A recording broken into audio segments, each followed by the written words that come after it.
All right, welcome back once again, everybody. I am joined by Schalke 04's top laner, Visichachi. Congratulations on your win today, man. Thank you very much. All right, so you guys had a rough week last week, and honestly a bit of a rough split. What has changed today that allowed you guys to pick up what looked like a much cleaner victory over Giants?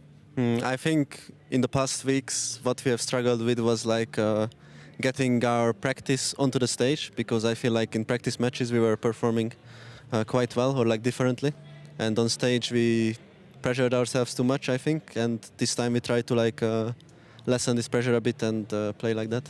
So just relax a little bit, and I have been hearing that people always speak highly of how you guys perform in scrims. Now, with the meta slightly changing right now here on 8.4, it's pretty much all tanks in the top lane. What do you make of this? Are you going to start changing things up yourself? I mean, it's tank meta right now, so basically whatever tank can come. And I have my personal favorites, of course. But right now, I think like they are just too powerful, and although there are like a few carries here and there, like the Camille and Gnar, it's just mostly tanks for top lane. All right, well, there's at least one tank that I know you have made some legendary plays on. It's the Shen back in your time when Unicorns were love. Are we going to get to see that back again soon? Possibly, because I think the champion is quite strong still, so... And like the counter picks were nerfed a bit, so maybe like Shen is good. Oh, okay, so some indirect buffs. All right, I like it, I like it. All right, so I want to ask you one more before I let you go then, Chachi. You have never missed the playoffs. This team can still possibly make it. It's going to be a rough climb. You guys pretty much have to win out. How confident are you that you can take Schalke 04 into the postseason? I mean, it doesn't really come down to confidence, I think. It's just as long as we can perform as well as in practice games, then I think our chances are really good, because I think we are a really strong team. All right, well, I'm excited to see it unfold on stage. Congratulations once again, Vizichachi. Thank you very much. Okay, now back to Drakos and the Analyst. Thank you very much, Pyra. Now also joining us at the Analyst desk is none other than Alish Freeze Knizhnik. I feel like I say it different every time. I'm so sorry that I butchered your last name every time you're here, but I'm glad you're back, Freeze. It's nice to be back. And I'm glad your summoner name is Freeze. Very That's easy an for me easy to one, pronounce. yes. Get it very Could have been like easily. Visichachi or something really tough the first time we had to say it, but no, I'm glad That's true. it's It's true. Now, Vizichachi was a pretty strong performer in that game, but he did not get player of the game. In the end, it did actually go to upset 58% of the votes. Yeah. I feel like if you get the kills, you get the votes. It doesn't matter what else happens in the game. I mean, he You played get the team fights kills. really well. He did. Let's give him that credit because, you know, in the past, he's not always been able to carry, but I think in this game, he actually looked really good. And Giants continue to struggle when they run these comps of like trying to kill the enemy carry fast, and they got punished. It did. And it's really easy to shine as an AD carry or a mid laner in this meta, you know, so it's much easier to get an MVP. You shining on the stage as well? Well, not in the Shining on the Give him a little credit here. All right, well, let's look ahead towards our next matchup. It's between Splyce and Misfits. It took 7 weeks, but Splyce finally pulled off a 2-0 run last week, taking down G2 and Roccat. Now, guys, it took a while for this roster to really come online. It was rough at the start of the split. Yeah. We were all there, but they got to 2-0, and I feel like they're looking much better. What's your impression? I think the early game is much improved, both drafting-wise last week, but then also like Odoamne is getting good matchups. They play more aggressive with the jungler, and Nisqy in the mid lane found champions like Galio where he can roam a lot in the early game, and he can focus on trying to snowball other lanes, which I actually think benefits Splyce a lot because he's not gonna take over the game on his own. Yeah, and additionally, I feel like we look at the bot side of the map. You also have some star performances, and not just from Kobbe anymore. For sure, kaSing. kaSing effect is in full effect. It's taking place. We saw him pick up a new champion, Rakan, and man, his engages were amazing. They were super aggressive, they're decisive, and that's all you need for your support. And kaSing, he is the voice of Splyce, and you could see how decisive he was in those games. And you can see these engages just look so good. You're right, Yeah, they were just so consistent. He was so clutch, right? But now we look at the opposite side. You look at Mikyx, another clutch for Con player. I mean, steals Baron with the quickness. kaSing didn't do That's that one. 100 damage. That ability does not do damage, but he used it to steal the Baron anyway. So I'm just so excited about this bot lane matchup. Yeah, I think both supports are mechanically very gifted. I think outside of that Baron steal, Mikyx had like probably 10 perfect engages in that game, and was one of the main reasons they actually beat Fnatic in the late game, which was a little bit surprising based on how Misfits have been playing late game in the past. So to me, Mikyx is like a true carry support who can just put the team on the back if he's playing things like Rakan. Yeah, they're very similar supports, but for me, it has to be kaSing that is so much more important for his team because he is the leader, he is the shot caller. His entire team just relies on him to make these plays. We even saw, we heard Nisqy say and talk about it, that he is the voice, he's the one that just basically makes Splyce be the Splyce they are. So I'm curious, Freeze, when you see these guys go head-to-head as a 2v2, who actually has the edge here? We talk about both supports being playmakers, both AD carries clearly strong. Well, I have to switch sides real quick here because I believe that Misfits bot lane in pure TV2, they're the best, if not the best, bot lane right now because they're constantly playing aggressive. They're trying super hard to kill enemies in lane, and you don't see other bot lanes try to kill 2v2 someone. They're playing rather safer, but this is music to my ears as a play-by-play. But I'm excited, guys. This is a battle for a quarterfinals bye. I want to see who's going to step up today because this game, it's pitting old teammates against each other. Kobbe is gearing up to match up against former teammate Mikyx. Let's hear what they had to say about each other before tonight's duel.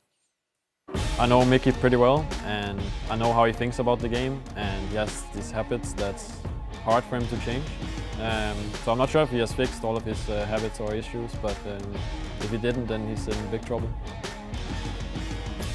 Most of the issues that might have occurred in Splyce could perhaps be on Kobbe. In Splyce, the case was, if we didn't win lane, then Kobbe went quiet, and his negative energy transfers to me, so I was quiet as well.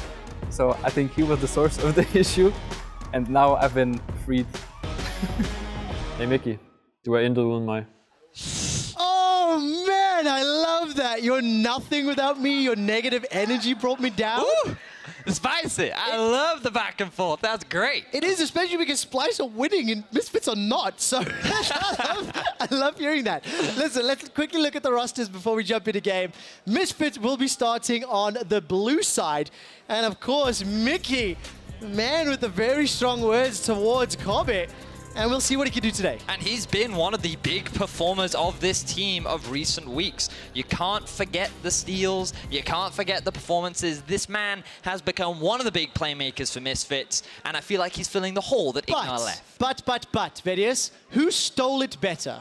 Mikyx or Xerxe? Because both of these guys had phenomenal Baron steals last week. Whether or not you should be praising that, I don't know. But both teams look very good. They had their moments, of course. Last week, Sencux pulled out the Anivia. He had one fantastic game and then one I'm going to forget about.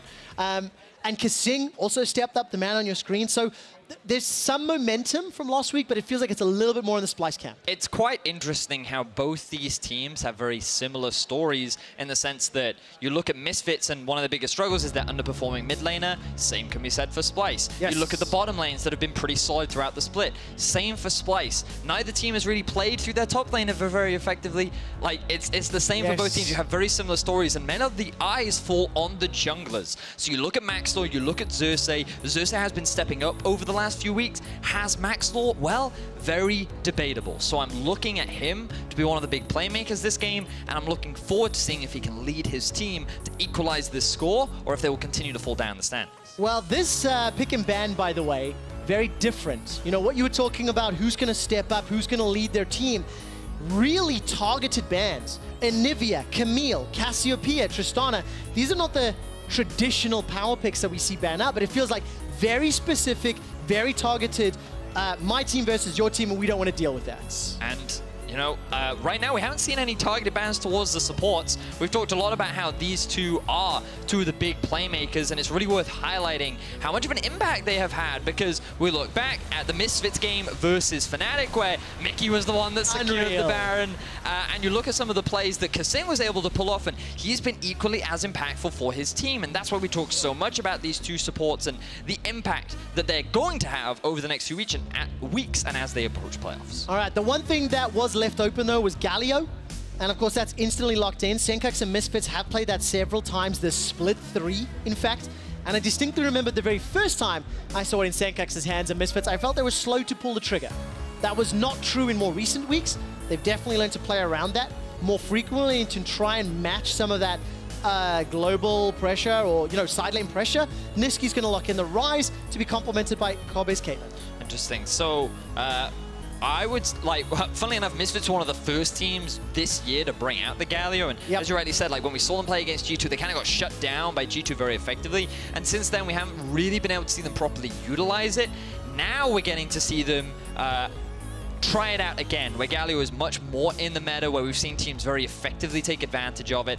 And I love the fact that we're seeing a Varus from Misfits. I had this wonderful conversation yesterday with Deficio. We were both like, why do Misfits keep picking Ezreal? It feels like that they're failing to properly execute it, they're failing to properly utilize it, and if they want a strong laner with a good mid-game spike that can scale well as well, Varus is someone that meets all those criteria. He does indeed, and of course Ezreal, you talk about Misfits, they were in fact the most successful team with that champion. It's not saying much because league-wide it's got about a 34% win ratio, so that's struggling a little bit. To round out phase 1 will be junglers. So it's Olaf for Maxlore, Zach for Xerxe. We've seen Xerxe handle that champion 4 times already, 4 wins under his belt. For Maxlore, this will be a first-time Olaf, and of course it was banned in the 2 previous games. So flavor of the weekend, maybe, for EU as it's starting to grow in priority. Yeah, we've been seeing it pretty much all over the world, really. We've been seeing a lot over in North America. We've seen it over in LCK. And I think that as a jungler, it just seems to be rising in priority. His ability to duel is extremely good, but it is important that you get early leads. That's always been one of the big things about Olaf, because he's a champion that kind of runs at you, and he doesn't really do much more than that. Once he gets onto you and he closes the target, he's great, he's wonderful, he's having a big impact. But if he can't get that early lead and he doesn't get tanky enough to be able to run at you, then he kind of loses his value and you can just focus him down and shut him out of the fight right from the get-go. So Misfits doing what they've done for a very long time, playing towards early game leads. Yes, and of course can be enabled as well by the rest of the comp. Got the Galio, I can jump on top of him. We already know that Nisqy's running the Ryze, so what counters will be thrown up? I see Braum still open and available as the target support bans are Rakan and Alistair. Reply from Misfits is the top lane bans of Trundle and Sion. So those pools being pinched ever so slightly.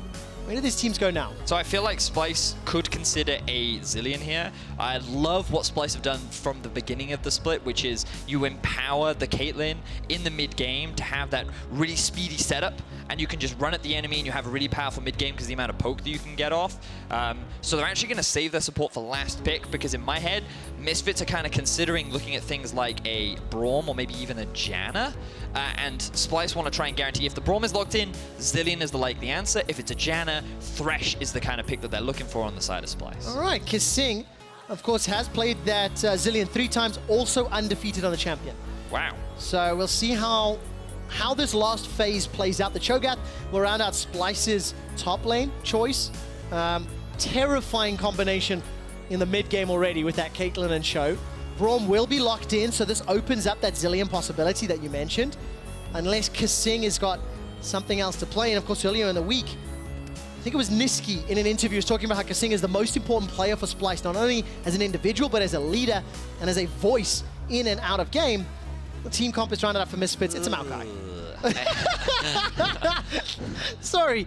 Why did you turn your nose up that badly? I was literally about to say, I think we could see a carry out here from Alphari. You've got a nice tank in the mid lane, kind of off tank with the Galio. You've got a big front line with the Olaf too. I'd love to see Alphari kind of put on a carry. Go back to the old school style of Alphari, Handsummer being the big, reliable damage dealers. And then they put him on a Maokai and I make that noise. So I think in terms of the team comp, it's fine. You have another front line, you have more follow-up. I'm a little worried about the damage output from Misfits. I have this long debate with Deficio all the time about, like, I personally think that Galio, in terms of team fight damage, he has good burst, but he doesn't have a huge amount of damage outside of that initial burst, so you're mainly relying on the Varus. Whereas for Splyce, they have the Cho'Gath ultimate, they have the Ryze plus the Caitlyn, so they have 2 very strong, like, mid to late game spikes. I guess Ryze is a little bit more focused on the early game, but regardless, I think that I kind of like the Splyce composition a little bit more. I feel like they have a little bit more in terms of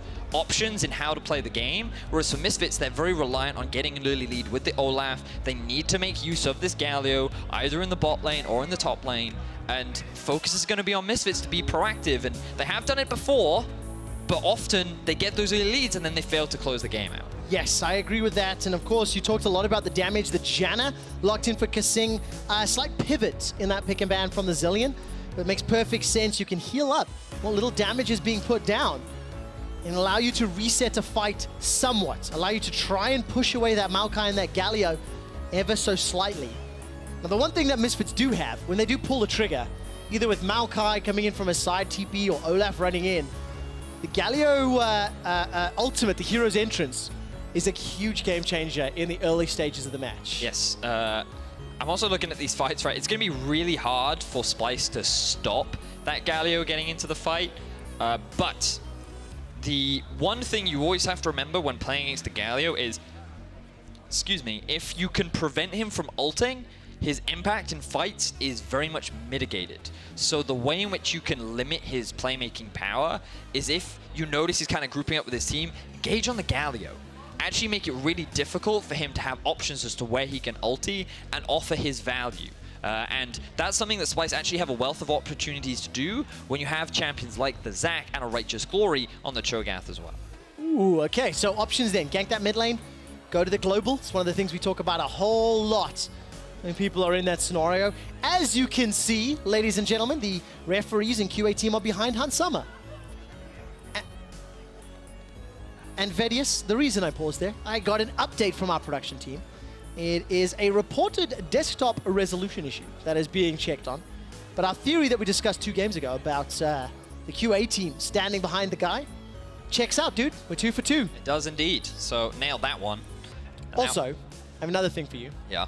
If Splyce are to lose this game, they will be tied in the standings with Misfits at 8 wins and 7 losses. Indeed. However, if Misfits, Splyce are to win this game, and they're starting to challenge G2 Esports for that quarterfinal bye, I distinctly remember last weekend Deficio making a very bold statement that Splyce will overtake G2 and get that quarterfinal bye before the end of the regular season. I seem to recall him saying a similar thing on the Euphoria podcast. I can't remember where it can be found though, so... Yeah, I'm not sure myself. I think you can, check out Euphoria podcast on iTunes as well as SoundCloud. And YouTube, yes, I think, yes. is the other one. They've trained us well. And you can listen to, I think Jankos was on this week. The G2 squad that, funnily enough, you spoke to about Splyce overthrowing them. It's super, BM. Quite. To invite a guest to your show, bring them into your home, and then be like, yo, bruh, you're going to get knocked out of semifinals. Indeed. So that's something you can go and enjoy. But in terms of right now, yes, expectations from some analysts are that Splyce will be able to climb up to second. And why do you say some analysts, Vedius? What are you wanting to say but not saying? I am not convinced just yet. Okay. But I feel like we can talk. I want to save it for game. Do you want to save it for game? I want to save it for game. I want to save it for game because there's a lot of things to talk about. I think Splyce is looking good right now. I'll give them that credit. I tell you what. Hold on to that. Okay. You don't need to worry because I just want to give the viewers an update that our technical team will be rebooting the PC and investigating the scenario with Hansama. And we're just busy getting the analyst desk ready. So I'm not going to put you on the spot. We're going to save your opinion for game. Maybe we can prepare some shenanigans. And of course, while we're waiting for these players to get ready, let's head over to the analyst desk to take a look at the draft. Thank you very much, Quickshot. Just to update, it is a resolution issue. We'll keep you guys informed as we move forward. I know you're not always excited to see the analyst desk after draft, but the good news is people here have opinions on what's going on. Now, I'm going to say, when we get the draft up here momentarily, I feel like Misfits took some big, fat risks in this draft. Is that a fair statement? What is one of the risks you are concerned about? I am concerned that they are going to be too reliant on a successful early game to win out here. Yeah. I mean, it's been a Misfit strategy for most of the split, and then they've gotten to the late game, and then it's kind of fallen flat in some of the games. But when I see Olaf and Galio, I think that combination is good. When I see Maokai, I'm always like, okay, fine, you just need a tank-v-tank top matchup, and he can lock down one target. But against things like Janna, Maokai's impact in fights outside of his long-range ult might be limited. And I'm a little bit afraid that Misfits comp, if it doesn't initially kill someone when it engages, it just lose the sustained DPS fight after. Yeah, for me, it's going to be all on Maxlore playing Olaf. I want to see how he does because, you have Varus, Braum bot lane versus Kate Janna. That's going to be pushed permanently on the tower. You could lose tower in 8 minutes like we saw last game if you don't get help from your jungler. But then Maokai needs some help as well in top lane, and mid lane needs some help as well. So it's going to be on Maxlore to choose what he wants to do. I do think, though, it made sense with the Galio first pick, even though there was like a lot of options. You could have first picked, a ton of other stuff. My brain just went off. But like Cyan was one example of something you could have first picked. They could have taken the Ryze themselves. There was a right? Skarner, there was a Ryze. I think taking the Galio away from Nisqy was smart because I think Nisqy looked so good on it last week and it really fit his playstyle. And I think it's also Sencux playstyle. So I think both mid laners actually really wanted Galio. All right, gentlemen. Well, I have good news. We are ready to go back to Catcher, so we will return to them now. Thank you for the brief insights on the draft. Let's head back over to Quickshot and Vedius. Thank you very much, gentlemen, for helping out there on that short pause. And of course, glad to see that the same concerns are shared between Analyst Desk and Caster Desk in terms of the Misfits gaming composition. Will they be able to do something quickly enough before the consistent damage of Splyce runs out? I'm going to throw out a prediction right now. Okay. This bold. Misfits will get an early game lead. They will find that early game lead in the bottom lane. Okay. They will successfully get a kill or two in the bottom half of the map, and they will be unable to sufficiently snowball, allowing Splyce to come back later on. Okay, that's not just one prediction. That's a whole series of predictions. That is how I'm expecting this game to go. How on earth am I going to track this? Okay, I'm going to write this down. So let's start with the bot lane things. That's what I'm going to start with. Okay, got that indeed. You failed mid-game. All right, my notes are now made, and we'll see how accurately you can predict this playstyle. We're taking a look, obviously, back on the Rift. Thank you for rejoining us. That small technical issue has been resolved. And Splyce are on the cusp of knocking G2 out of second. Misfits are on the cusp of competing for that same spot if they pick up a win here. And then they're both sitting just behind G2 Esports with 3 games left to go. You talked about the bottom lane, and you talked about the defensive, or lack of damage, rather, not defensive playstyle, the lack of damage. But what about Varus, Braum into Caitlyn, Janna? No one likes playing into a Caitlyn lane. No. The general rule of thumb is range supports are often, like, during the laning phase, counter, I use with quotation marks, melee supports, simply because it's easier to harass. And because you can easily harass, it means that you naturally have the push. The advantage for Misfits is that they have the all-in once they hit level 6, which is where Splyce will then have to show more respect to their opposition. But up until that level 6 mark, Splyce should have the push advantage, and they should be the ones zoning Mikyx and Handsome away from the farm. All right, so let's see how that plays out. And while we get ourselves established into the laning phase, I've got a little bit of a rant I need to get off my chest. Before that pause happened, you started saying some things about Splyce that I did not appreciate. It's true. So I just want to remind you how good Splyce were last week against G2 Esports. Look at this gold graph, how they took down the 4-time consecutive EU LCS champions, and the fact that Splyce are now competing for that spot. It was a fantastic game. That is a very valid point, Quickshot. But let's look at the 7 other wins that Splyce have had, where you see that line that says 0. That is the amount of gold difference that they have had at certain points in the game. And for the majority of their wins, they've been at a gold deficit. And let's hone in on their last game up against Misfits, because that was not a pretty win. At 52 minutes into the game, yes, Splyce were able to find the win. Misfits do what Misfits commonly do, which is get an early lead and then end up throwing it away. And for Splyce, this is why I'm not convinced, because one of their games was clean. That's great. That's excellent. Until they have 2 or 3 more of them, I'm still looking at every other trend, and I'm noticing that Splyce catch way more throws than they're the ones actually building up the leads for themselves. See, Vedius, this is where color casters and play-by-plays differ, okay?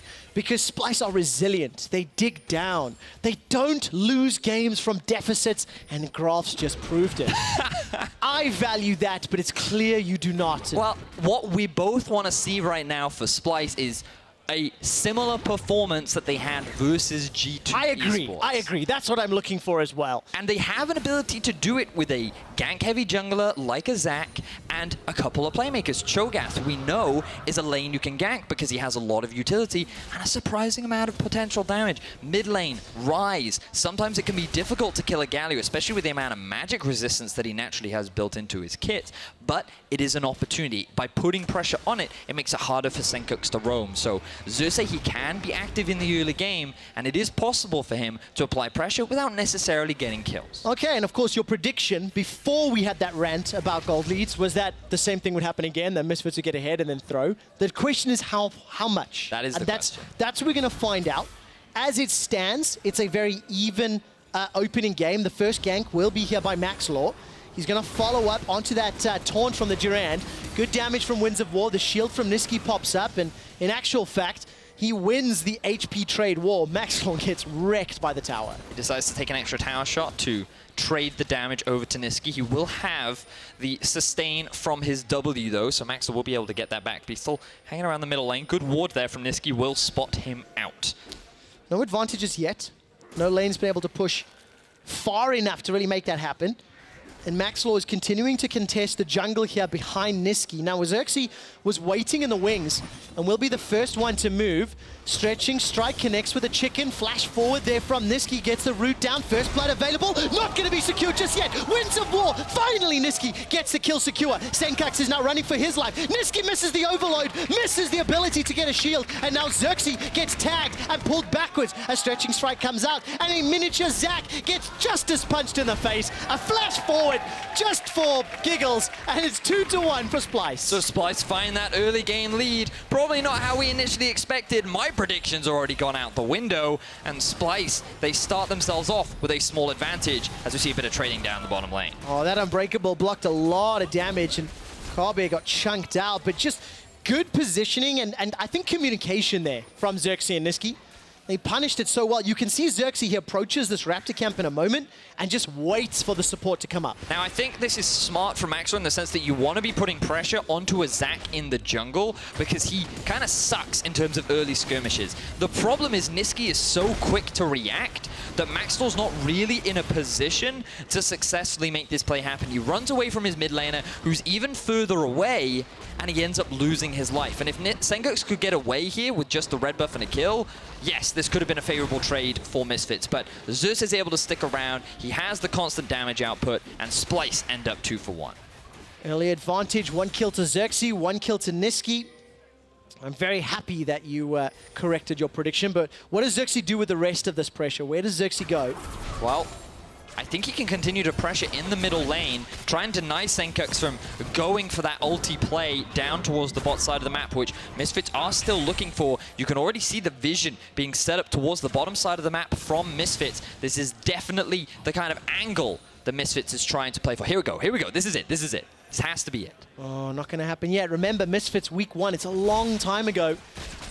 They set it up, but they didn't pull the trigger. I'm waiting for them to pull the trigger. Xerxe's waiting. He's going to be able to respond. He's backing right now. I can see the play coming in. Misfits, they're going in. All right, there's the elastic slingshot from Xerxe. It's a 4-on-3 Kobbe, forced to flash defensively. He's run down by Maxlore. There's at least a trade back into Mikyx, and the fight is now messy. kaSing's running for his life. Maxlore gets a double kill. It's the smite to secure it. All of a sudden, Xerxe's left alone under the tower. Some support's coming from Nisqy, but I don't think they can win this fight. Misfits with a flawless tower dive. As predicted, Misfits making the bot lane play. Forget the early skirmish. This is how Misfits wanted to start off their game. Now, Mikyx, he tags the tower a little bit too long, unfortunately, and due to a good ulti there from Xerxe and the fact that the tower aggro actually swapped over to Mikyx meant that he ended up losing his life, so it ends up being a 2 for 1. But the reality is, Misfits are still able to shut down the bottom lane. They burn every single summoner spell. Hansama is able to get a lot of early gold, and importantly, Maxlore gets the early lead that we talk so much about in the draft. And of course, first move after that tower dive, Kobbe is going to leave the lane. Nature's Grasp is thrown down by Alphari just to, I think, push that wave out, remove any sort of threat of a dive.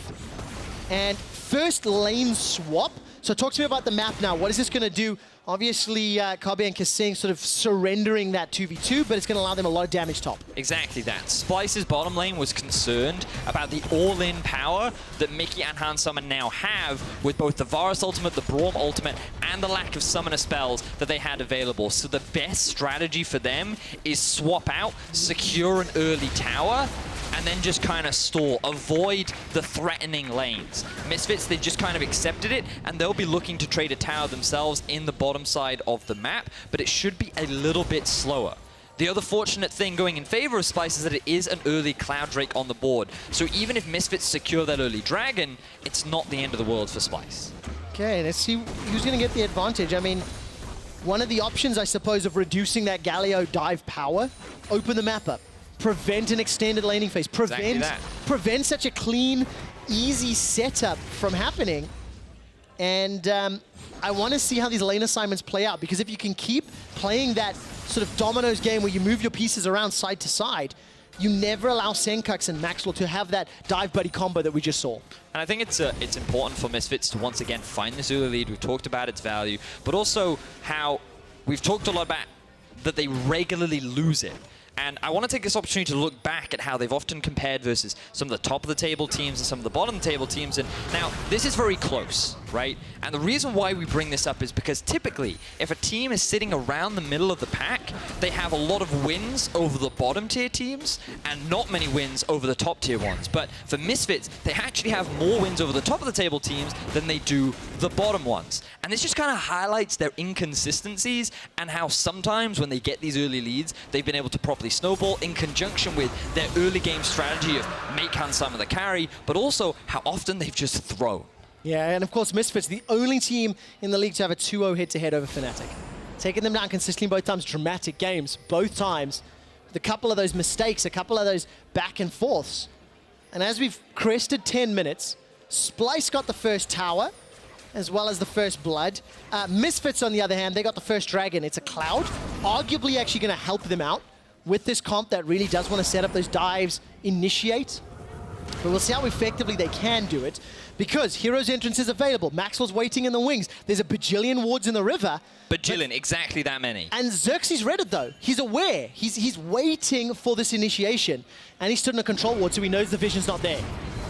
Here it comes, here it comes. All right, where's the Hero's Entrance? Sencux is coming down. Gigantic Monsoon in the back end. That's healing up Splyce, but for how long? Kobbe is already taken down. 2 quick kills for Misfits. They've got the damage now. And Xerxe's gonna jump forward, Elastic Slingshot. The tower's not in range just yet, and he's forced to run for his life. Another 2-for-1. Exactly the same play happens to Misfits, and even though Xerxe tries to be there to respond, it ends up in exactly the same way. Tower will now go over in favor of Misfits. They pick up 2 extra kills. They're continuing to shut down the superstar bot lane of Kobbe and kaSing, and Misfits get themselves the early game lead that they wanted. Man, what another good dive. Mikyx is the sacrificial lamb, though, both times. And my biggest criticism here is look in the middle lane. Yes, the dive, very much exactly what we saw from last time, but why is Nisqy walking towards the top side rather than trying to answer this play that Misfits is setting up? They've already done it once. You know that they're going to do it because Xerxe's in a position to do so, yet Nisqy, with enough time to make a round walk play towards the bottom side of the map, does not respond and allows Misfits to get the advantages that they've been playing for in this early game. Teleport was available for Odo as well. Very clear. Xerxe's reading the play, letting the team know, I would assume, in terms of the comms. Xerxe, by the way, 3-0-1, the recipient of a lot of those kills. Though, if this were solo queue, I would be a very unhappy man, because Maxlore's Olaf, 100% kill participation, 3-1 and 2 already. And it sucks when an Olaf gets fed, and you have to deal with that. One thing I will give you credit for, though, Vedius, your prediction came abundantly true after that little trade in the jungle. So I will ignore that for this scenario. Give me another prediction. What happens next? So, next prediction will be that Misfits will look to play through the... Okay, this is less of a prediction, like, this is what I expect the teams to do. But what I expect to happen is Misfits will look to play through mid, because if they can open up that mid lane tower, setting up deep vision becomes easier, and utilizing the Galio becomes easier, which is very crucial for this Misfits squad, which is why Kobbe and kaSing have already been rotated here. They want to act as wave clear, which is much harder in theory to dive than a Ryze. And so that'll be Misfits' next game plan. But I'm still concerned about the rate at which Misfits is snowballing. They have a decent, I mean, they have kind of a very small goal lead at the time being. Yeah. And once we reach 25 minutes, when Splyce are in a better position to team fight, that's when I'm looking at this roster and thinking, okay, Splyce, better position to try and force the Baron, better position to actually have more damage in these fights. And I think Misfits really need to keep the pressure going, which I'm not entirely confident they can do. If you're a Splyce fan, and if you are looking for them to challenge for second seed, looking them to get that quarterfinal bye, Splyce all split long have been a good team fighting team. Yes. They have been good in the mid to late game. They've shown as a 5-man unit they've been strong when other elements of their game have been weaker. And they're on even-ish gold right now with a team comp that could play very well. So that's one thing that we have to be aware of, especially with the limited amount of damage Misfits have to offer. And when we say limited, we mean like if Misfits can't naturally get that burst out from Sencux, right? But even then, like, Sencux hasn't gone for the Electrocute Galio that we saw a lot of in the EU LCS. He's actually gone for the Aftershock, which has become a little bit more common over in the LCK, which is more of the off-tank Galio, frontline kind of diving dude that just soaks up a lot more damage compared to going for that one shot that he often did so regularly during the regular season of EU. I like that. The diving dude. Well, we'll see what the diving dude Sencux can do, because he's currently working with the rest of the team. 5 members of Misfits near this mid tower. And Misfits' vision this game has felt excessive, but effective. Yeah. Because every side of the map they are playing on has been very well warded. If you look at the minimap, Misfits have got a plethora of wards in the top half. Like, the entire top half of the map is in vision. And that was why they were pushing the top tower. Obviously, Peel to go middle now. But I am surprised that they chose to use the Rift Tile top rather than mid. I felt like that they had more than enough time to properly set up for it. And now it kind of feels like that they need to reset. The Maokai has now moved back towards top. Galio has actually gone towards bot lane. His TP is on cooldown, but will be up relatively soon. And to me, it feels like Misfits kind of dropped the ball a little bit there. Splyce will be bought a little bit more time of reprieve, can continue to farm. Remember though, at this point in the game, Misfits is definitely stronger. Rageblade already finished for Hans Sama. The engage tools on Misfits, so much stronger than that of Splyce. And Nisqy still stacking up his tier. So Misfits will be the ones keen to fight, and Splyce for now, just going to rely on the stall game. Well, look, in this game, Misfits control their destiny, right? They have to make the dives, they have to make this Galio damage Very work, true. protect Hans Sama. There's an initiation somewhat here from Xerxe, but also Misfits control their destiny outside of the game as well. If you look at the next few opponents, Giants, Rocket, Unicorns, all directly around them in the standings. And if Misfits win out, they just guarantee not only that playoff spot, but potentially even higher seeding. And expectations would be that Misfits would be the favorite in those matches, but the reason why this Splyce one is so important for them is because they want to solidify themselves as ideally a top 2 team. Yes. Coming into playoffs last split, they were like the 6th place team that everyone's expectations were so low of that people thought they were just going to get rolled over. And then they surprised everyone and they made it to finals. Vedius, you said at the beginning of the year that we should not expect a huge amount from Misfits, that it's going to be another slow regular season, that this is a team and an organization that thrives in best of 5s, that thrives in prep, that thrives in that environment. You know, really study a single opponent for a week, figure out how to beat them, and that was the Misfits that got to Worlds, that made it to quarterfinals. We're kind of seeing exactly that. We're kind of building up because the Misfits mistakes and the Misfits errors that we've seen all split long, they don't seem like they are insurmountable problems as we near the end of the split. Yes, but you can't ignore them. But that's the big thing, right? I'm glad that they found ways to mitigate the weakness or the exploitable weakness that has been Sencux during the laning phase. And I'm also glad that Misfits have been experimenting with all of these different compositions, while sometimes they have been unable to execute. And why that makes me excited is coming into playoffs, Misfits know that whatever the meta is, they can pull it off. Now they've got to pull off securing this mid tower, though. All right, flash away from Hans Sama. Let's bounce used by Xerxe, and he's going to escape with his life. Maxlore waiting off to the right-hand side of your screen, and it is still a dead even game. 1 tower to 1. Gold is very close. Misfits have got the late game insurance of 2 dragons.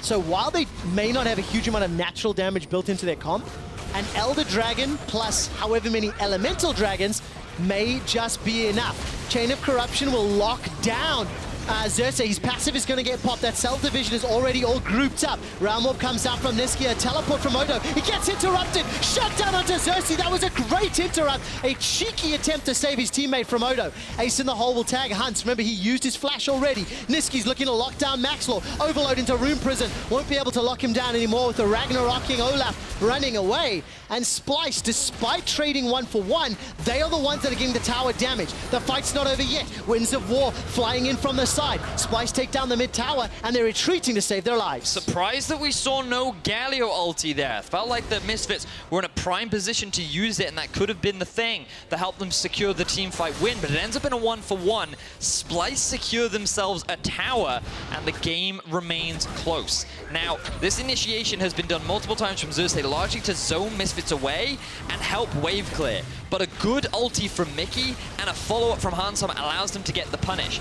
Now here's where Alphari makes the slight mistake of drawing minion aggro and then getting locked up by a good rune prison from Nisqy. Combine that with the burst damage from the Cho'Gath, and it resulted in a very quick shutdown of the front line from Misfits. One of the things that we talked a lot about from the Splyce side, the reactions. When something is thrown at them, when an event happens, their reaction to their opponent's decisions seems to be very good, and that response team fight, the fact that they got the tower out of the deal as well and have defended their own mid tower, is a good setup, and we're still so close at 20 minutes. The Righteous Glory picked up for Maxlore plus Predator. He's going to be flying forward. And Vedius, I'm seeing a wit's end here. Second item for Hansama seems pretty logical into Zac, Cho'Gath, and Ryze. And a Janna. So the basically lots of magic damage on the side of Splyce. 4 huge AP damage. Janna's definitely what I'm scared about. You know? Dude, that area damage is obnoxious. Regardless, the point is, I think it makes sense. And it synergizes nicely. It's called the on-hit Varus build. Wouldn't be surprised if we went for a Blade of the Ruin King next. And in drawn-out fights, that Varus will hurt. He definitely scales well. And let me tell you why I love this pick so much more for Misfits than Ezreal. Because the thing about Ezreal is you have to play him perfectly. Because once you have the power spike, if you mess up at all and the enemy team can stall, then he basically offers very little value. Whereas Varus, if you mess up, he still offers value. Now, looking at Nisqy, he's trying to escape. Oh my word! Look at those blue suede shoes and the two-step. Nisqy survives long enough to bait out a summoner spell or 2. Flash from Sencux, flash from Alphari for the follow-up engage. Now kaSing's running for his life. Nature's Grasp is trying to catch him. And despite Nisqy doing his best effort, he still gets run down and the tower falls, but I like the sidesteps. Bit of a weird flash there from Alphari. Not sure what his intention was. Difficult for the rest of Misfits to follow up. And Splyce are able to successfully trade towers as Odo secures himself that tower down in the bottom lane. Whoa. Is this it? Is this the moment where Splyce could throw the game? There was risky Baron calls last weekend. Remember, Baron, the first take is going lower and lower. Sencux gets a Justice Punch onto kaSing, forces out the Monsoon. 3,000 hit points. Xerxe's got Flash and Smite available. There's a steal on the cards. They're also into a feast. And Misfits, they realize the risk. And they back away into Smite plus Feast. That's never going to be a 50-50. So I think their goal was to try and rush the Baron down and maybe find a pick onto a member of Splyce with Sencux lying in wait. But Odoamne was able to get to the Baron and they couldn't do enough damage to it where they felt confident enough to try and go for the plays that they did last week where they often CC'd the enemy jungler, then secured it and then ran away. So Misfits just, again, something that they've done a lot during the regular season, use the Baron to, not for the Baron itself, but as an opportunity to create plays. And unfortunately for them, they were not able to make much happen this time around. Of course, it forces your opponent hand. You have to respond. You can't give that over, especially not at 22 minutes.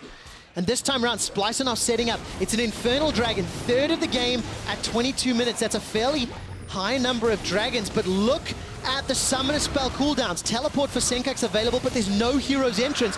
And that dragon was just instantly run down. Realm Warp's going to be used to take Splyce to safety.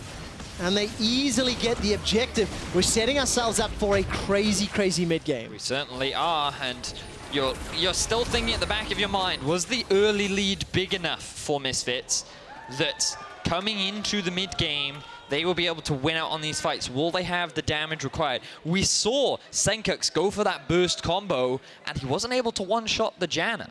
Nope. He's not going for the full kind of AP one-shot build. He's being that front line, he's being that extra utility, and all of the damage is coming down onto Hansama. And that's not to say he can't do it. We've seen him do it in the past. He's been a big carry for the team, but it's always worrying when you only have this single player to rely on when these next few fights are going to be the determining point as to who takes the game. It also feels like whichever team gains an advantage has all of the tools in their kit to keep pressing that advantage. It's true. They've got a lot of engage, a lot of initiation, actually both sides of the Rift. And as you can see on your screen, it is a peripheral-related issue on the Misfits camp. I'm going to assume Alphari, because as our running commentary goes...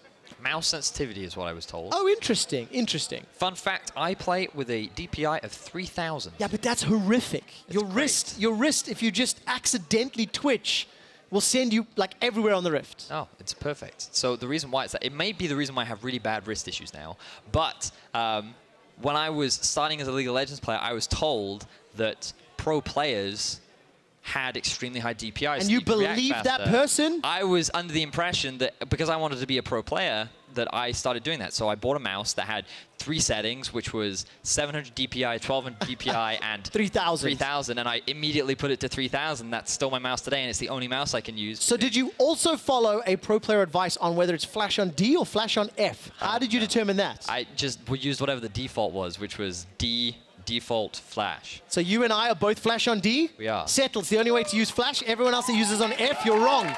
The settings issue has been resolved, and we're loading back onto the Rift. Thank you for that nice little diatribe on the side. I use much lower sensitivity because I come from an FPS background. Oh, that's fair. There we go. Well, let's take a look at 23 minutes. And the Baron attempt from Misfits felt risky, but they peeled away at the right time. We've seen some risky Baron setups, all split long, or year long, actually. Like Vitality? Like all the time, right? But let's evaluate how both of these teams play around Baron. What is your opinion on how...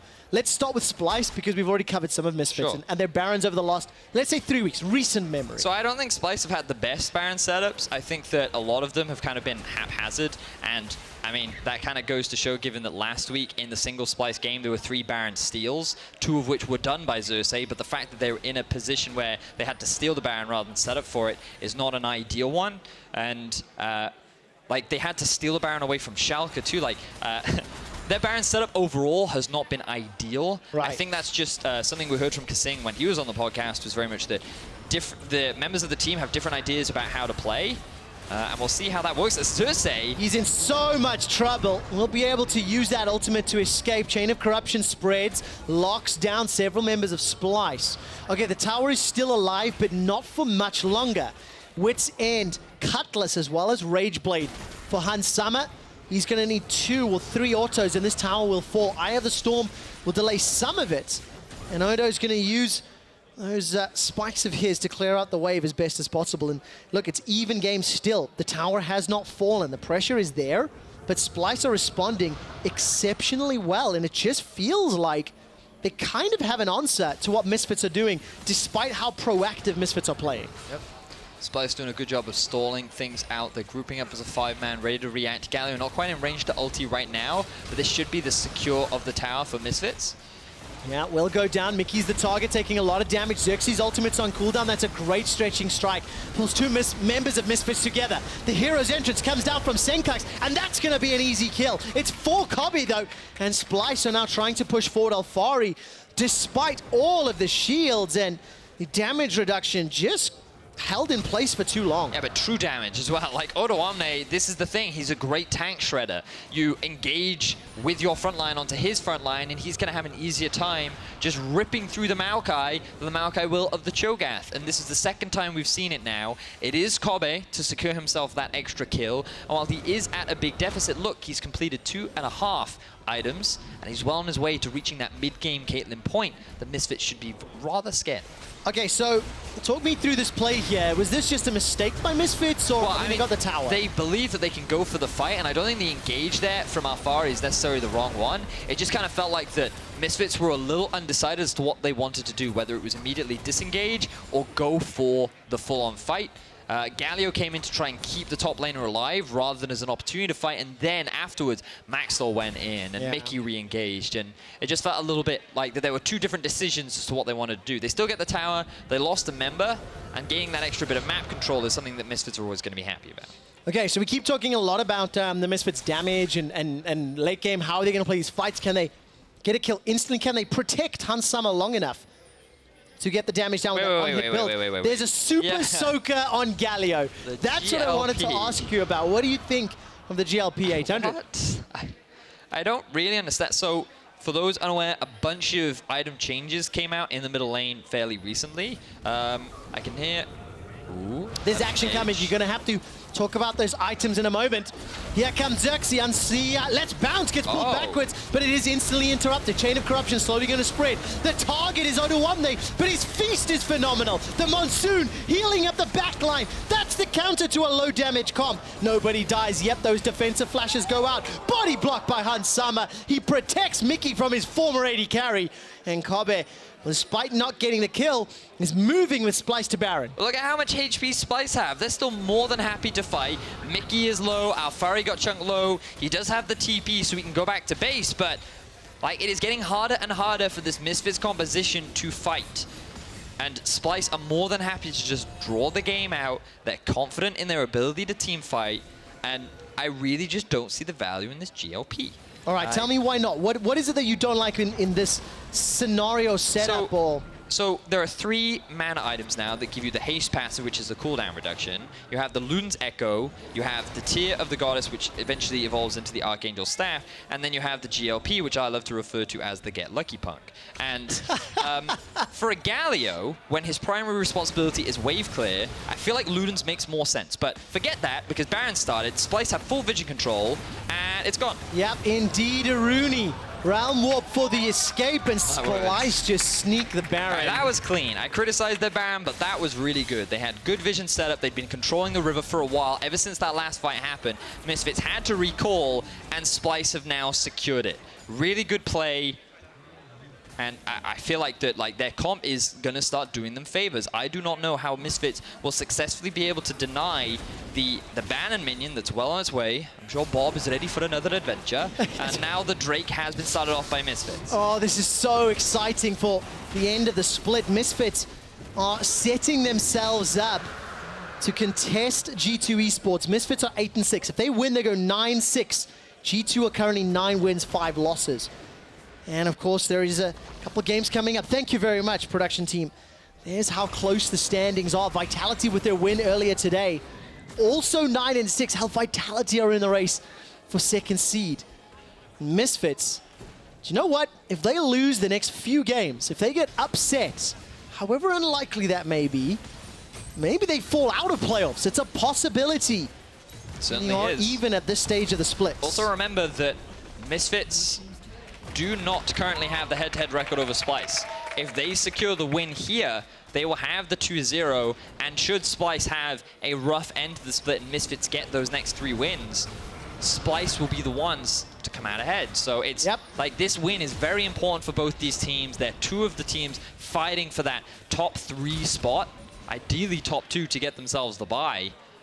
And right now, it is Misfits that are struggling. Well, listen, damage to Oblivion is what Sencux says, because he's picked up the Oblivion Orb. Now, up in the top lane, Bob and his buddy, banner-empowered cannon minions, will take down the inhibitor turret. Mikyx has already been chunked so low, 250 HP. He stood on a trap. The Unbreakable will block as well as the Locket of the Iron Solari, but Splyce will get themselves another tower. Look at the mini-map. Splyce have got 3 pushing waves. They've set the siege up flawlessly. Monsoon used to keep the minions alive. This Baron power play is going to be monstrous. Inhibitor number 1 is going to fall. They can peel away with the Realm Warp. Oh my word, Splyce! This is just dirty! Another tower is going to fall, and Misfits There's literally nothing they can do. Splyce looking so clean right now. I might have to board the hype train because Splyce looking to get themselves the 9-6 record. That gold lead has exploded. This is Misfits' final answer. Teleport in from behind, but the fight has already started. Here comes Sencux, Justice Punch on the front line. Nisqy gets the first kill of the fight, and Kobbe's currently untouched. Sencux running for his life, and so is Maxlore. Runs in and runs out. Flash forward for Nisqy. Baron empowered minions. They're not done yet. If Misfits lose too many more members, this could be the game. It's a double kill for Kobbe and Splyce. They're looking to push down. Another inhibitor is going to fall, and the top lane's exposed, but they're setting their sights to the Nexus. Once again, a huge team fight for Splyce, demonstrating their ability to work as a 5-man. And Trevor, I think that's going to be game. There's no doubt about it. The Nexus is getting destroyed. Misfits are wrecked, and Splyce are racing for second place.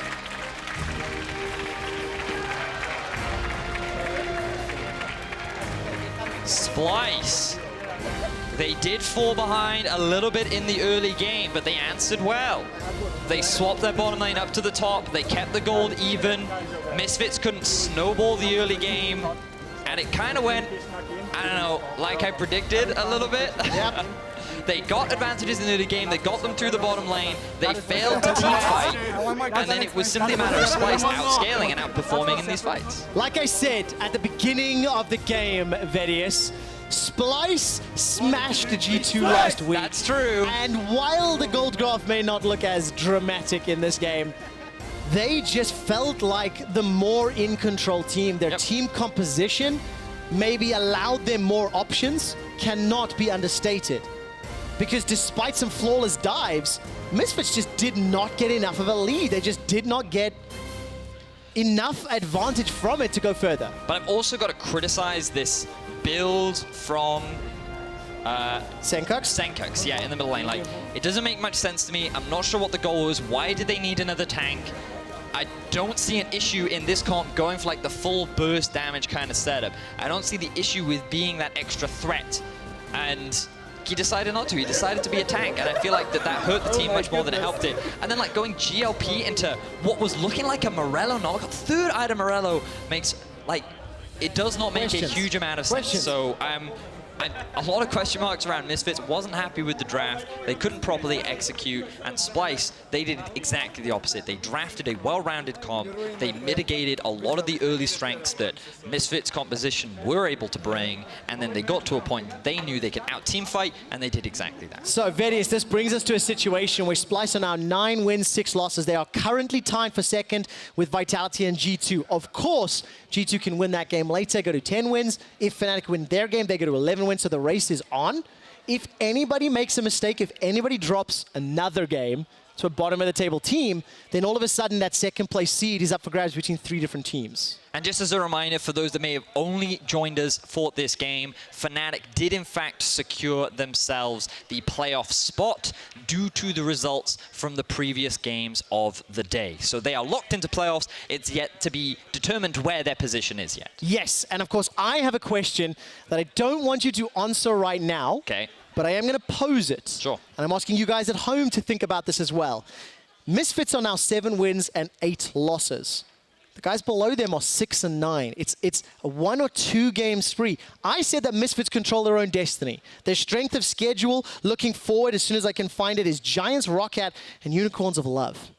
They are at risk of losing their playoff seed. Will they lose it? That's the question you're not allowed to answer because Pyra is standing by on stage with Splyce's AD carry. Thank you very much, Trevor. Now, I am, of course, joined by Kobbe.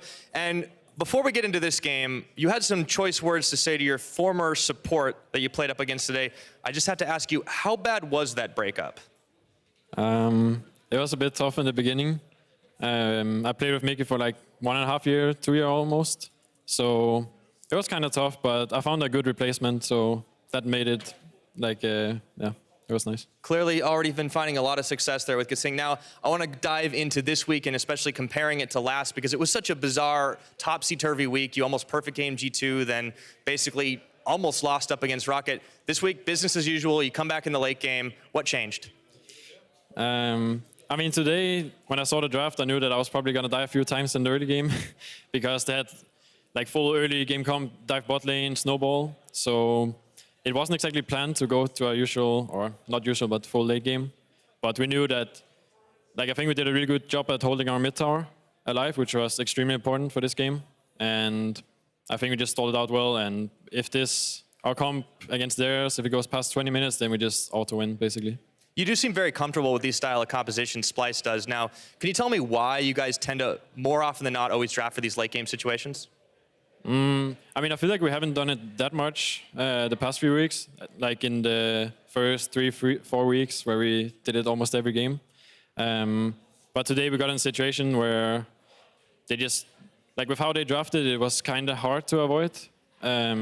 So yeah, we're just trying to show more styles than only that, but of course you can pull it out in important games like this. So.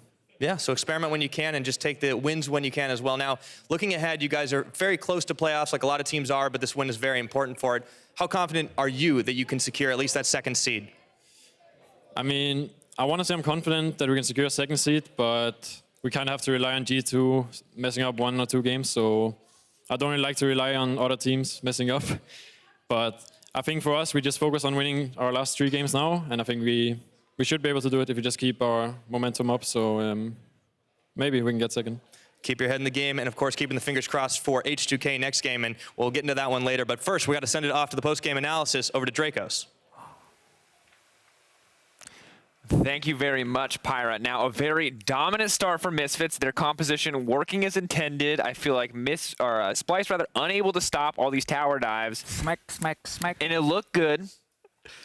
And then it looked really bad. And it was a very sudden transition, but it happened. So for me, I want to know, from your guys' perspective, what was the actual break point where this started to go wrong for Misfits? Because the first couple dives looked absolutely fantastic, and then just slowed down. I think we will completely agree with Deficio because, you know, they won the bot lane, they started diving bot lane, they took all the advantages they wanted, but then once it came to swap to mid lane, Zach was there, Xerxe. The Zach pick was so crucial for the defending of the mid tower, where Handsama was just so scared to hit the tower when Zach was constantly pressuring him, and it took them too much time to snowball the lead. I find it very interesting that they, after killing bot tower, they're like, haha, mid tower, that's what we need. I'm like, why not just swap top first? Yeah, they should have swapped top. Kill the top much early. We're talking like, what, 14, 15 minutes into the game. Push that lane deeper, so when you actually are going to siege on mid turret, you can walk in and find Xerxe, and he can't just jump over the wall every time, and you can pretty easily threaten them to back off with Kate Janna, and you can just take the turret. We're talking again pre-20 minutes, and then suddenly it gets a lot easier to play your snowball comp. And but on the one they hand, were like, nah, mid tower. Splyce did a really good job of stopping some of this, but also does feel like a lot of missteps coming in for the Misfits. Now, there was one replay that we kind of talked about throughout the entire game, one kind of moment here. Deficio, I want you to run us through it because you were especially vocal about like kind of what went wrong in the Misfits decision-making, but it looks bad from an audience perspective because it involves Splyce members dying, but it's actually totally fine. It's just, this is why I sometimes get scared when Misfits draft comps that get outscaled pretty hard, because they have these tendencies to not take the big windows they get to really snowball the game. So the example here is where it's actually fine for Misfits. After they've given up killing mid tower, they finally realized maybe we should just go top instead. They kill Nisqy. And now, messed up. So. Yeah, so okay, fine. He ends up dying in Flash where he tries to buy time. What's important here now is the fact that Odoamne, you guys can't see it, we're hiding it for you, but he's bot lane without teleport. And Misfits could rush Baron instantly. We're back, guys. So let's pretend we go back 5 seconds in time here. They kill Nisqy. Odoamne is sitting bot lane without teleport. If you're Misfits, you have all 5 members top. You have Varus with Grinso, which is one of the strongest rushing down Baron. Exactly. Olaf as well drops a bit low at the Baron. Smack, smack, smack. Great. You have tanks in a Maokai who can tank. Rush the Baron at 20 minutes. Or 21 minutes this is. Rush it. Top laner, Cho'Gath, no TP, can't join in time. Don't flash randomly go on the enemy Janna without your team there to follow up. Then spend about 15 seconds running around in a circle for them to kill your bot lane tower and walk all the way from bot lane to Baron. By the time Misfits were like, oh, I guess we should do Baron here. And then it's like, now it's too late, and now you can't finish it. Yeah, and I mean, it did really, really fall apart. And the worst part is that once the ball was in Splyce's court, once the game started to even out, we hit the point where Caitlyn isn't quite as scared as she once was with the Olaf. Right. Splyce immediately start making aggressive decisions. If we take a look at our next replay, not any kind of hesitation when it came to Splyce. They see an opportunity to Baron, and they just make it happen. No worries here. Yeah, they have Ryze as well, so that Ryze Caitlyn combo that instantly rushes down Nashor. You know, Ryze super high damage on Q, and then Caitlyn just out-attacking over the wall. But for me, it's Misfits. You know, I have to say that it's Misfits. I've seen them play throughout the entire split, and they've been setting up themselves with these champion drafts where they just pick early game, mid game, and they have to snowball. They put themselves in the situation where they have to squeeze all the advantages they can get, and they just don't get it. Yeah, again, they don't abuse the windows that are actually there to get the big leads. Not the, we got one extra kill, or, okay, we eventually got a tower. Like, you need the Baron. Then you need to take multiple turrets from that. Then you need to deny a jungle camp from the enemy. And then the next Baron is where maybe you finish the game. I want to give credit to Splyce, though, because they keep showing to me smarter and smarter shot calling. Whenever they defended mid turret for the first, like, you know, between 20 and 30 minutes, they never got greedy or like, we're going to rush out and force a fight now or anything. They're like, yeah, kill ward in the enemy river near Baron, kill a Rift Scuttler, go back. Let's just reset again. Buy a bit more time, and then they find that opening to make the Baron play we just saw here, and game is over. Lo and behold, Caitlyn has 3 items. Yeah, game she is can be the completely Messiah. over. I mean, let's look at the final team fight. It is an important reminder, like, when we talk about these team compositions being on a timer, right, and falling off, you can sort of see it in this fight in the sense that they just don't have the damage. Here. Like, you have to kill Caitlyn here. That has a Janna shield that's about 1k damage right now. He flashes away from Galio, and then Ryze Caitlyn just... That's a nasty combo with the trap, and you can't really do anything. At this point, you don't have damage to kill the front line. And in this game, we had Rage Blade on Hansama when Kobbe was sitting on a BF sword. Like that, it almost cannot be bigger in terms of the difference in power spike. And yet, the Kobbe 2v2 lane were able to defend the mid turret for 20 minutes, basically, against a Rage Blade Varus. And these kind of things, the goal graph kind of shows it as well, how Misfits just kept kind of like basically getting a little bit ahead, but then never enough. And the moment we got to late game, crash. Bam, yeah. That's like watching Bitcoin right there, crashing straight down. You guys need to get out of Bitcoin, man. You guys and your cryptocurrency. All right, well, Splyce did look fantastic, and Misfits looked shaky, but with Splyce taking a crucial win, in the fight for the top spot, we are going to take a look at the latest update on the standings. For more, let's hear from Aaron Medic Chamberlain. Thank you very much, Drakos. I am here for a checkup on the health of the league and the health of some of our teams remaining. We do need to start off with one sad passing in the league. No longer can we have 11 games of tiebreakers, guys. The maximum amount is about 7 now, so I apologize to anyone who is waiting for that eventuality. There are still 130,000 different possible scenarios that could play out, though, so let's have a look at a few of them. Very importantly, Fnatic have locked that top spot. The first 2 games got it for them, and then, of course, the win later on that they may get or may not get would definitely secure that spot for them as well. Interestingly, Splyce now with a 2-game cushion over Misfits Gaming means that even if Splyce lose all of their games and Misfits win all of their games, that's the only way that Misfits can topple Splyce from that spot. Vitality and Splyce still playing for that second spot alongside G2 Esports. Now, G2 play up against H2K later on today, which is a big match for both the teams. G2 could secure their lock on that second spot, maybe even challenge for first, whereas H2K really need to win some of these games. They wouldn't be out if they lose, but they're probably not going to make playoffs if they do. Alongside that, Fnatic are going to play up against Roccat, which is a big game for both teams. Fnatic obviously want to secure their spot at the top of the league, get that bye going into the semi-finals. But Roccat, on the other hand, are sitting precariously in that 6th place spot. You never know what's going to happen beneath you. 3 teams breathing down your neck, and above you, teams are starting to pick up wins as well. You've only really got Misfits that you can chase down, so they'll be trying very hard to get that win. Up next is G2 versus H2K, which is going to be a barnstorm of a game. Make sure you stay tuned for that. We'll be right back after this. Flash forward there from Nisqy, gets the root down, first blood available, not going to be secure just yet. Winds of War, finally Nisqy gets the kill secure. Sencux is now running for his life. Nisqy misses the overload. The 4-on-3 Kobbe forced to flash defensively. He's run down by Maxlore. There's at least a trade back into Mikyx, and the fight is now messy. kaSing's running for his life. Maxlore gets a double kill. Gigantic monsoon in the back end. That's healing up Splyce, but for how long? Kobbe is already taken taken down. Round walk comes out from Nisqy, a teleport from Odo. He gets interrupted. Shut down onto Xerxe. That was a great interrupt. Look at those blue suede shoes and the two-step. Nisqy survives long enough. Has already started. Here comes Sencux, Justice Punch on the front line. Nisqy gets the first kill of the fight and Kobbe's currently untouched. Sencux running for his life and so is Maxlore. There's no doubt about it, the Nexus is getting destroyed. Misfits are wrecked and Splyce are racing for second place.